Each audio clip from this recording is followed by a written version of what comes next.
Hello friends, welcome to Kannan info Tamil. நம்ம இன்னைக்கு என்ன டாபிக் பார்க்க போறோம் அப்படின்னா, இந்திய கடற்படையை வலிமைப்படுத்துவதற்கு சமீபத்துல 2 முக்கியமான முடிவுகள் எடுக்கப்பட்டிருக்கு. அதாவது இந்திய கடற்படைக்கு தேவையான ஏர்கிராஃப்ட் கேரியர்கள் மற்றும் நீர்மூழ்கி கப்பல்கள் தொடர்பா 2 முக்கியமான முடிவுகள் எடுக்கப்பட்டிருக்கு.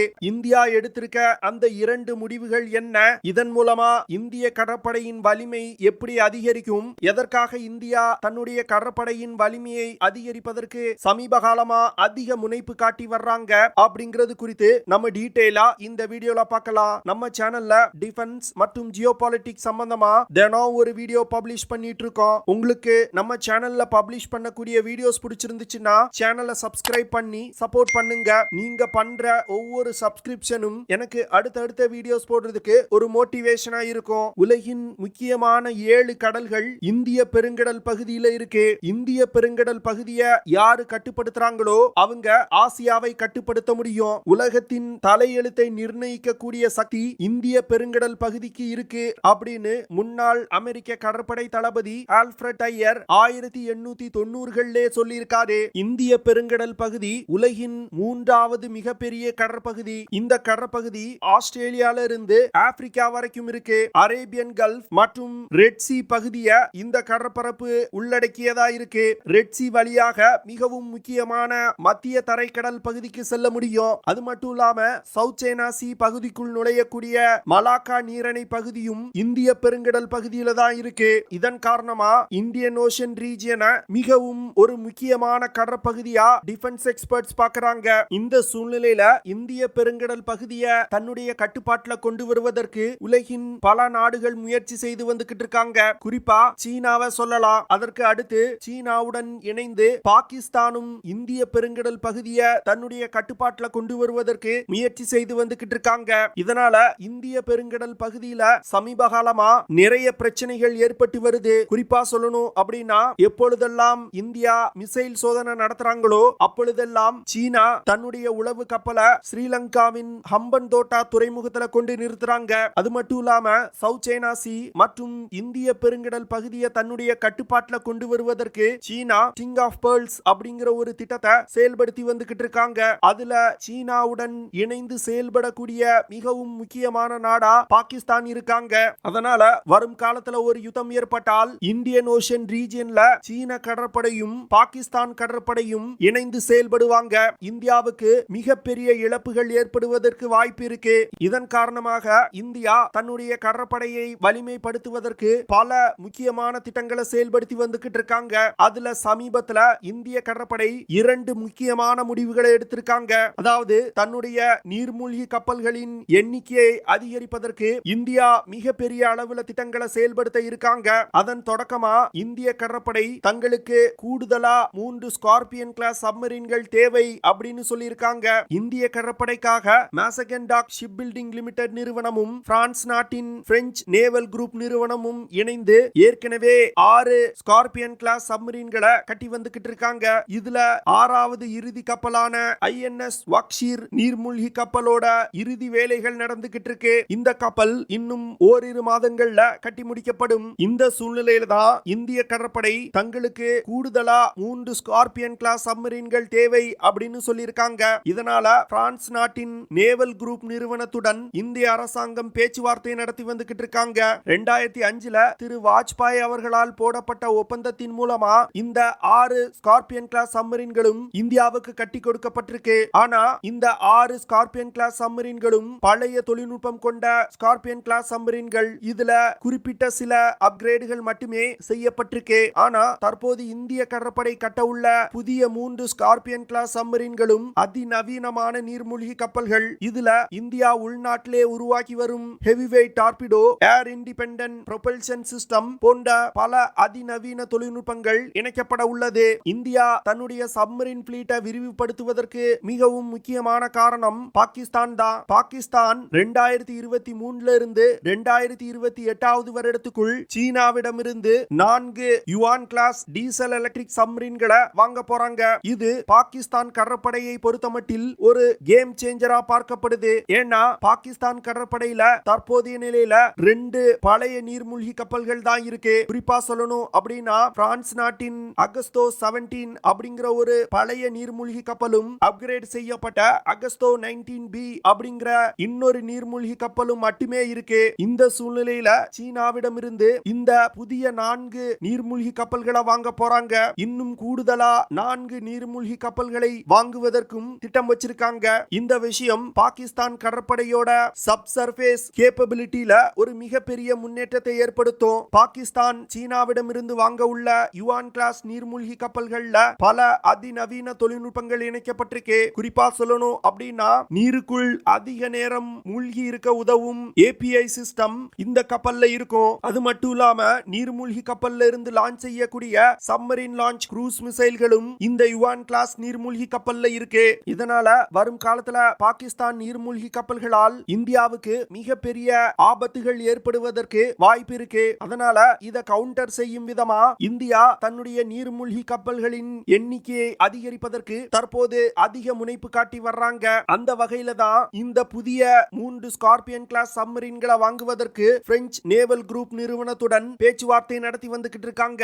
இந்தியா புதிதாக வாங்க உள்ள இந்த 3 ஸ்கார்பியன் கிளாஸ் சப்மரீன்கள்ல பல அதிநவீன தொழில்நுட்பங்கள் இணைக்கப்பட்டிருக்கு. இந்த நீர்மூழ்கி கப்பல்களை எதிரிகளின் மிசைல் மற்றும் டார்பிடோ தாக்குதல் இருந்து பாதுகாப்பதற்கு எலக்ட்ரானிக் வார்ஃபேர் சூட் சிஸ்டம் இணைக்கப்பட்டிருக்கு. அது மட்டும் இல்லாம 40 கிலோமீட்டர் தாக்குதல் வரம்பு கொண்ட ஹெவிவெயிட் டார்பிடோக்களும் இந்த புதிய 3 நீர்மூழ்கி கப்பல்கள்ல இணைக்கப்பட்டிருக்கு. எதிரிகளின் போர்க்கப்பல்கள் மற்றும் நீர்மூழ்கி கப்பல்களை தாக்கி அழிப்பதற்கு SM-39 எக்ஸோசாட் அப்படிங்கிற ஒரு மிசைல் இந்த நீர்மூழ்கி கப்பல்ல இணைக்கப்பட உள்ளது. அது மட்டும் இல்லாம கிட்டத்தட்ட 1000 கிலோமீட்டர் தூரத்துல உள்ள இலக்குகளை தாக்குவதற்கு இந்த நீர்மூழ்கி கப்பல்ல ஸ்கால்ப் அப்படிங்கிற ஒரு சப்மரீன் லான்ச் க்ரூஸ் மிசைலும் இணைக்கப்பட உள்ளது.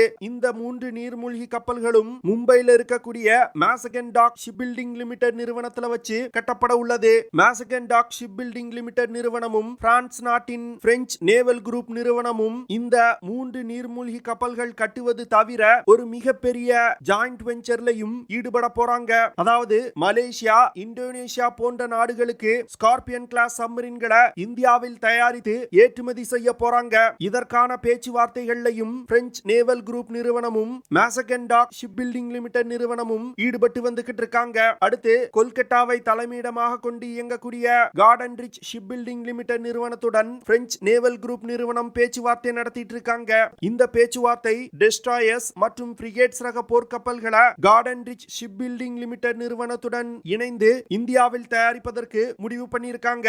இந்தியாவில் தயாரிக்கப்படும் டெஸ்ட்ராயர்ஸ் மற்றும் ஃப்ரிகேட்ஸ் ரக போர்க்கப்பல்கள் கிட்டத்தட்ட 3 நாடுகளுக்கு ஏற்றுமதி செய்யப்பட உள்ளது. இந்த 2 விஷயங்கள் காரணமா இந்தியாவின் மிகப்பெரிய கப்பல் கட்டும் நிறுவனங்களுக்கு மிகப்பெரிய ஆர்டர் கிடைக்க உள்ளது. தற்போது இந்திய கடற்படையில INS சுஸ்மார் மற்றும் INS சிந்த்கோஸ் அப்படிங்கிற கிலோ கிளாஸ் சப்மரீன்கள் பயன்பாட்டில் இருந்து வருது. இந்த கிலோ கிளாஸ் சப்மரீன்கள் ரஷ்ய தயாரிப்பு நீர்மூழ்கி கப்பல்கள். தற்போது நடந்து வரும் உக்ரைன் ரஷ்யா போர் காரணமா இந்த நீர்மூழ்கி கப்பல்களுக்கு தேவையான உதிரி பாகங்கள் கிடைப்பதுல பிரச்சனை ஏற்பட்டிருக்கு. இந்த பிரச்சனையை சமாளிப்பதற்கும் இந்தியாவின் 7500 கிலோமீட்டர் நீளம் கொண்ட கோஸ்ட் லைனை பாதுகாப்பதற்கும் இந்தியாவுக்கு இது போன்ற புதிய சப்மரீன்கள் அதிக அளவுல தேவைப்படுது. சமீபத்தில் நடந்த மலபார் நேவல் எக்ஸசைஸ்ல கூட அமெரிக்க கடற்படை இந்தியா தன்னுடைய கடற்படையின் வலிமையை அதிகரிக்க வேண்டிய முக்கியத்துவத்தை எடுத்து சொல்லியிருந்தாங்க. இதன் காரணமாக தான் இந்தியா தற்போது தன்னுடைய நீர்மூழ்கி கப்பல்களின் எண்ணிக்கையை அதிகரிக்க ஆரம்பிச்சிருக்காங்க. நீர்மூழ்கி கப்பல்களுக்கு அடுத்து இந்திய கடற்படை தங்களுக்கு கூடுதலா இன்னொரு ஏர்கிராப்ட் கேரியர் தேவை அப்படின்னு இந்திய அரசாங்கத்திற்கு கோரிக்கை வச்சிருக்காங்க. இந்திய கடற்படையின் இந்த கோரிக்கைக்கு இன்னும் கூடிய விரைவில் டிஃபென்ஸ் அக்யூசியேஷன் கவுன்சில் ஒப்புதல் கொடுப்பாங்க அப்படின்னு எதிர்பார்க்கப்படுது. ஏர்கிராப்ட் கேரியர்கள் ஒரு நாட்டின் கடற்படையின் வலிமையை காட்டக்கூடிய விஷயம். அது மட்டும் இல்லாம ஏர்கிராப்ட் கேரியர்களை கொண்டு ஒரு கடற்பரப்பை தன்னுடைய கட்டுப்பாட்டில் கொண்டு வருவதுடன் அந்த பகுதியில் இருக்கக்கூடிய வான் பரப்பையும் தங்களுடைய கட்டுப்பாட்டில் கொண்டு வர முடியும். இதன் காரணமாக தான் உலகின் வல்லாதிக்க நாடுகள் ஏர்கிராப்ட் கேரியர்களை தங்களுடைய படையில் இணைத்து பயன்படுத்தி வந்துகிட்டு இருக்காங்க. உலகத்துல ஏர்கிராப்ட் கேரியர்கள் வச்சிருக்கக்கூடிய வெகு சில நாடுகள் அடங்கிய பட்டியல்ல இந்தியாவும் இருக்காங்க. இந்தியா கிட்டத்தட்ட 60 வருடங்களா ஏர்கிராப்ட் கேரியர்களை தன்னுடைய கடற்படையில பயன்படுத்தி வந்துகிட்டு இருக்காங்க. ஏன் சீனாவுக்கு முன்பே இந்திய கடற்படையில ஏர்கிராப்ட் கேரியர்கள் பயன்பாட்டில் இருக்கு. ஆனா தற்போது சீனா தன்னுடைய கடற்படை கடற்படையின் வலிமையை அதிவேகமா அதிகப்படுத்தி வந்துகிட்டு இருக்காங்க. சீனா 2012வது வருடம் தன்னுடைய கடற்படையில லியோனிங் அப்படிங்கிற சோவியத் எரா ஏர்கிராஃப்ட் கேரியரை முதல்ல இணைச்சாங்க. அதற்கு பிறகு 2017ல ஷியான்டாங் அப்படிங்கிற ஒரு உள்நாட்டு தயாரிப்பு ஏர்கிராஃப்ட் கேரியரை இணைச்சாங்க. தற்போது ஃபிஜியாங் அப்படிங்கிற ஒரு மிகப்பெரிய ஏர்கிராஃப்ட் கேரியரை உருவாக்கி வந்துகிட்டு இருக்காங்க. இந்த ஏர்கிராஃப்ட் கேரியர் கிட்டத்தட்ட 1,00,000 டன் எடை கொண்டது. இது போன்று 1,00,000 டன் எடை கொண்ட ஏர்கிராஃப்ட் கேரியர்களை அமெரிக்கா தான் இதுவரைக்கும் தயாரிச்சிருக்காங்க. ஆனா தற்போது சீனா அமெரிக்காவுக்கு அடுத்து இது போன்ற சூப்பர் கேரியர்களை உருவாக்கி இருக்காங்க. நாலாவதா இன்னொரு சூப்பர் கேரியரையும் சீனா கட்டி வந்துகிட்டு இருக்காங்க. சீனாவை பொறுத்தமட்டில் அமெரிக்க கடற்படையை முந்துவதுதான் அவங்களோட நோக்கம். தற்போதைய நிலையில உலகின் வலிமையான கடற்படைனா அது அமெரிக்க கடற்படை தான். அதனால சீனா அமெரிக்க கடற்படையை முந்தும் நோக்கத்துல தன்னுடைய கடற்படையை எக்ஸ்பாண்ட் செஞ்சு வந்துகிட்டு இருக்காங்க. சீன கடற்படையின் வலிமையை அதிகரிக்க சவுத் சைனா சி மற்றும் இந்திய பெருங்கடல் பகுதியில் இருக்கக்கூடிய நாடுகளுக்கு சீனா பிரச்சனை கொடுக்க ஆரம்பிக்கிறாங்க. 2006ல இருந்து 2028க்குள் இந்திய பெருங்கடல் பகுதியில பெர்மனண்டா ஒரு ஏர்கிராஃப்ட் கேரியரை டிப்ளாய் செய்வதற்கு சீனா திட்டமிட்டு இருக்காங்க. சீனா ஒரு ஏர்கிராஃப்ட் கேரியரை இந்திய பெருங்கடல் பகுதியில டிப்ளாய் செஞ்சாங்கன்னா அது இந்தியாவின் பாதுகாப்புக்கு ஒரு மிகப்பெரிய அச்சுறுத்தலை தரக்கூடியதா இருக்கும். இதன் காரணமாக தான் தற்போது இந்திய கடற்படை தங்களுக்கு 3வது விமானம் தாங்கி கப்பல் தேவை அப்படின்னு கோரிக்கை வச்சிருக்காங்க. இந்தியாவை பொறுத்தமட்டில் கிட்டத்தட்ட 2 million square kilometre exclusive economic zone பகுதி இருக்கு. இவ்வளவு பெரிய பகுதியை பாதுகாக்கணும்னா இந்தியாவுக்கு குறைந்தது 3 ஏர்கிராஃப்ட் கேரியர்களாவது தேவை அப்படின்னு டிஃபென்ஸ் எக்ஸ்பர்ட் சொல்றாங்க.